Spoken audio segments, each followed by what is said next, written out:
एक छोटे से पहाड़ी गांव में, जहां हर कोई एक दूसरे को जानता था, रिया नाम की एक लड़की रहती थी। वह अपने दादा दादी के पुराने घर में अकेली रहती थी। एक दिन उसे अपने दरवाजे पर एक पुरानी मटमैली चिट्ठी मिली। चिट्ठी पर कोई नाम या पता नहीं था, बस लाल मोम की एक अजीब सी मुहर लगी थी। चिट्ठी में लिखा था, अगर तुम सच को जानने की हिम्मत रखती हो तो आज रात 12 बजे पहाड़ी के ऊपर वाले खंडहर में आओ। रिया की दिलचस्पी बढ़ गई। वह जानती थी कि गांव वाले उस खंडहर के बारे में तरह तरह की डरावनी कहानियां सुनाते थे। कहते थे कि वहां एक बूढ़ा जादूगर रहता था जो रात को आत्माओं से बात करता था, लेकिन रिया के लिए ये सब सिर्फ कहानियां थीं। आधी रात को वह एक टॉर्च और चाकू लेकर खंडहर की ओर चल पड़ी। रास्ता सुनसान और ठंडा था। हवा में अजीब सी फुसफुसाहट सुनाई दे रही थी। खंडहर के पास पहुंचते ही उसे लगा जैसे कोई उसे देख रहा हो। खंडहर के अंदर घुसते ही उसने देखा कि दीवारों पर अजीब से प्रतीक बने हुए थे।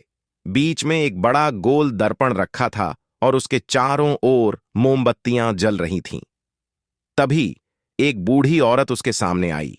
उसकी आंखें सफेद थीं, जैसे उसने अपनी दृष्टि खो दी हो, लेकिन उसकी उपस्थिति डरावनी थी। बूढ़ी औरत ने कहा, तुम्हारे आने का इंतजार था रिया। तुम मुझे कैसे जानती हो? रिया ने हिम्मत जुटाकर पूछा। क्योंकि तुम्हारा अतीत इस गांव के हर रहस्य से जुड़ा है। तुम्हारे माता पिता के साथ जो हुआ वह सिर्फ एक दुर्घटना नहीं थी। रिया का दिल धड़कने लगा।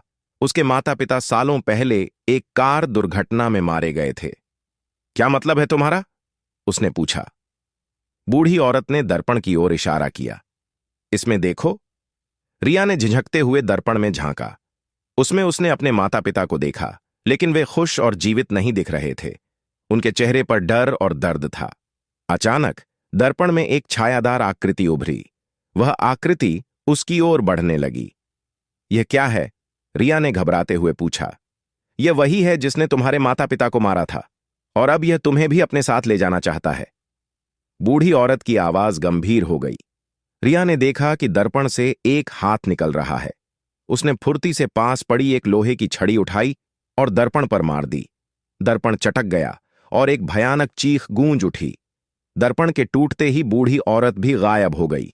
रिया घबराकर खंडहर से बाहर भागी। जब उसने पीछे मुड़कर देखा तो खंडहर एक बार फिर अंधेरे में डूब चुका था, जैसे कुछ हुआ ही न हो। अगली सुबह रिया ने फैसला किया कि वह अपने माता पिता की मौत के पीछे की सच्चाई का पता लगाएगी, लेकिन वह जानती थी कि इस रहस्य की परतें खोलने के लिए उसे और भी बड़े खतरों का सामना करना होगा।